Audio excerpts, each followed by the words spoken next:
Good afternoon, Year 10. Welcome back to some more poetry. We're going to be doing poetry for the rest of this week.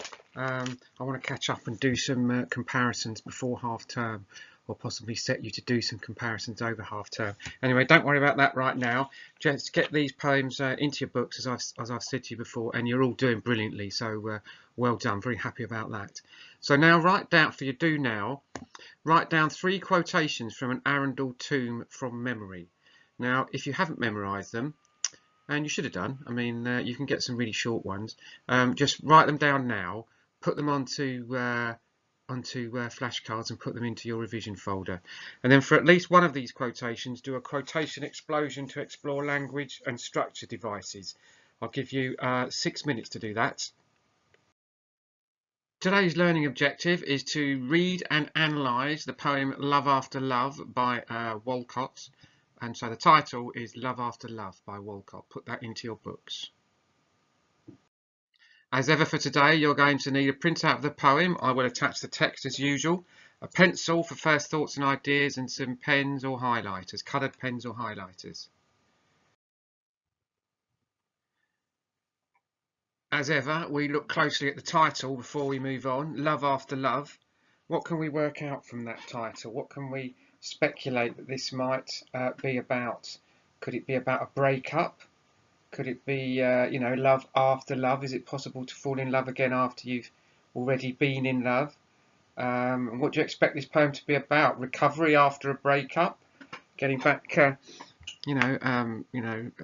looking for a new relationship after a breakup, falling in love again, moving on. Those are all things that we could speculate from this title. So write those into your book and then move on to the next slide. Okay, here's the first reading. I will read it. I can find my glasses. I will read it and you read along. You'll print out from the one that I attached to the class charts. Alternatively, I will put the poem. Well, the poem is here. Look on the PowerPoint. So, love after love. The time will come when, with elation, you will greet yourself arriving at your own door, in your own mirror, and each smile will smile at the other's welcome and say, "Sit here, eat." You will love again the stranger who was yourself. Give wine, give bread, give back your heart to itself. To the stranger who has loved you all your life, whom you ignored for another, who knows you by heart. Take down the love letters from your bookshelf, the photographs, the desperate notes. Peel your own image from the mirror. Sit, feast on your life. Right, so give it a read over it a couple of times. What do you think of the mood of the poem is? Remember those words that we get at the end of the lesson each time? As in, what's the theme of the poem? The theme being an idea, normally an abstract idea like love or something, or reflection or hate, which is promoted by a poem or a piece of writing. So what is the mood of this poem? Because that relates closely to the theme. I think it's quite reflective, isn't it? It's looking back on the end of a relationship, or a relationship having ended, and this person's kind of finding themselves again after the relationship's ended. It's very easy when you're in a relationship to sort of lose your own identity, and this person has ended, the relationship has ended, and they're finding their way back to themselves again, would be one way that you could put it. So who is speaking? Well, it's someone reflecting on somebody else's situation. Who are they speaking to? That person. How do they feel? As I've already said, reflective. So 1, 2, 3, 4 questions for you to answer there in full sentences. I'll give you 10 minutes to do that. Now, I want you to write these notes that relate to the speaker specifically into your books. The speaker in Love After Love is recovering from the breakdown of a relationship. This poem is the journey to loving yourself after you have experienced heartbreak. Sums up what it's all about right there in that first paragraph. So write that into your books. Walcott it presents the idea that sometimes in a relationship you can lose yourself and your identity as a result of having sharing your life with somebody who has ultimately hurt you. The poem has a reassuring tone, conveying the notion that things will get easier over time and that life can be rich without having to be in a relationship. So copy that into your books. This is a fairly straightforward poem, this one. This is one of the ones that we're going to learn by heart ultimately. So if you want to get stuck into that, by all means do. Yeah, so get those notes into your books. I'll give you 10 minutes to do that, and then on to the next slide. Now, we understand the speaker's situation. Come to the end of a love affair, and they're finding themselves again, or a relationship rather, and the tone of the poem is quite reflective.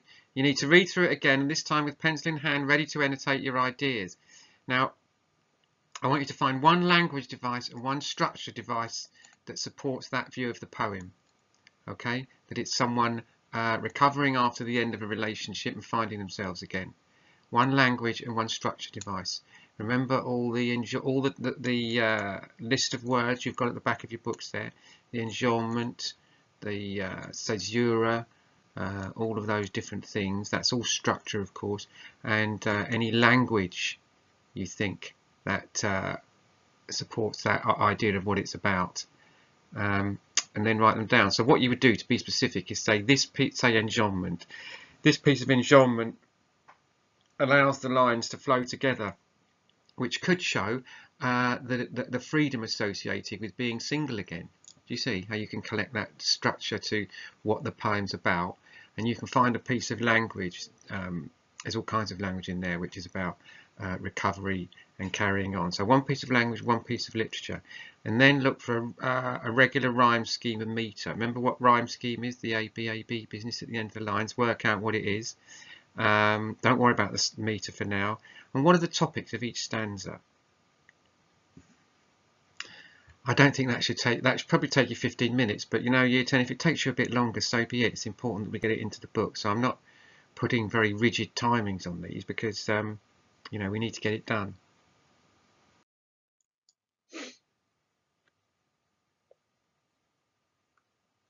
Okay, this time I'm going to take you through the poem mentioning key details that you could annotate. Just to remind ourselves, annotate is simply when you write next to the poem something about the poem. But first of all, as usual, we're going to go through some notes that then you're going to copy into your books.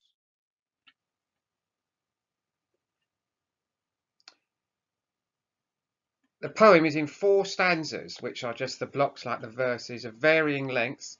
There is no set rhyme or meter. Why do you think that is in a poem that's about the freedom that you get when a relationship ends? It's because they haven't structured the poem tightly to reflect that, to show that.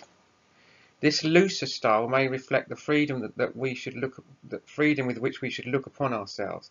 Past, future, and present tense are all used in the poem as the writer encourages the reader to consider their life and take account of themselves. The speaker begins with "the time will come," reflecting an air of confidence and reassurance. The tone is commanding and direct in areas to set the reader at ease. We believe the words of assurance. This poem is very confident in its tone, isn't it? Despite the fact it's reflective, and it's sort of that's to sort of help the person out, make them feel reassured. Walcott makes use of caesura and enjambment. Caesura, I don't know if we've got that in the back of our books yet. I believe we have. But there it is, that caesura. It's a break in the middle of a poetic line. So eat, sit, eat, that line there, it's got those full stops in the line, that's all caesura. The use of caesura often breaks up imperative commands. Give wine, give bread, give back your heart. See, those full stops are caesuras because they're breaks in the middle of the poetic line. And the enjambment, which is when the line runs on from the end without any punctuation in it, gives the impression of the speaker's utmost confidence in the advice he is giving. So copy that into your books, year 10. All of it. I'll give you 15 minutes to do that, as I say. Just get it in there. It's important that you do.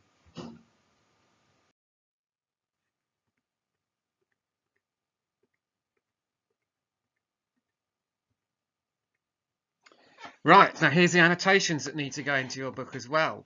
Now, I know this is a lot of work, year 10, but it's no more than we'd be doing if we were in the classroom, and we need it, as I've said, to be the basis of what we do when we get back. So make sure that you do it, even if you don't fully understand it. And if you want something cleared up, you know what my email address is. It's always on class charts there. So always happy to hear from you. Yeah, so here we go. At the top there, assonation of elation assonance rather of elation emphasises the eventual joy you will experience is waiting for you. I don't actually, in fact, don't bother writing that one in. I don't think that's a bit reaching, that one. Leave that one. Greet, warm welcome, implies fondness, that one word, fondness for yourself. The mirror is used as a metaphor throughout the whole poem for self-reflection and contemplation. The mirror's in this poem because it's about the person, it's about themselves, isn't it? And there's the give wine, give bread. That's religious imagery, because certainly in the Catholic Church they give wine and bread in every service. So that religious imagery and connotations of Holy Communion conveys the idea of strength, well-being and nourishment. By heart, those two words, that phrase implies that only you can truly know your core self, emphasises rediscovery. Peel your own image, a metaphor for taking control of your own destiny, not being reliant on somebody else, your own image off the mirror. So peel your image off the mirror and take it back. You're no longer reflected in the eyes of somebody else, you're reflected in your own eyes, and you should take strength from that. Feast implies excess, presenting the notion that your life is rich and nourishing and that you should indulge in it. Your life is rich without somebody else in it. Love letter, photographs and desperate notes are the remains of a relationship that is no more. There's a sort of taking down those love letters and notes. It's like a cleansing ritual that promotes self-healing. Stranger implies that you've lost yourself in the relationship you lost yourself in the relationship you're in. Recovery is learning to love the person you've forgotten again. Essentially to prioritise yourself after neglecting yourself. Command words like sit, eat, establish the assertive tone. This poem has to be assertive so that the people listening to it would have confidence in it. The opening line is assertive in tone. The time will come. It reassures the reader that the pain they're experiencing will be temporary.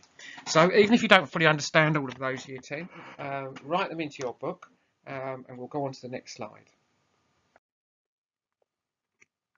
Okay, it's time for you to make your last little bit of notes on this poem. You must include reference to the speaker and their feelings and perspective. We've talked about that. At least 3 quotations that you're going to memorise for next time.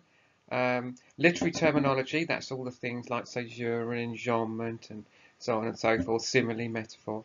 1 point each you can make about language and structure of the poem, as I've already said. The enjambment allows the poem to flow, which reflects the new freedom that the person has found after the end of their relationship. For example, that would be with structure. And what do you think the key themes of this poem are? Loss, pain, desire, longing, nature, distance, isolation, confrontation, reflection, recovery, time, change. I think they are definitely reflection, definitely recovery. Yeah, those two, reflection and recovery. And now you're going to learn 3 quotes from this poem, or at the very least put them onto some flashcards that we can use when we get back. Well done, Year 10. Another one in the bag. As I said, we're doing poetry all this week, so looking forward to that. I will speak to you tomorrow. Thank you very much.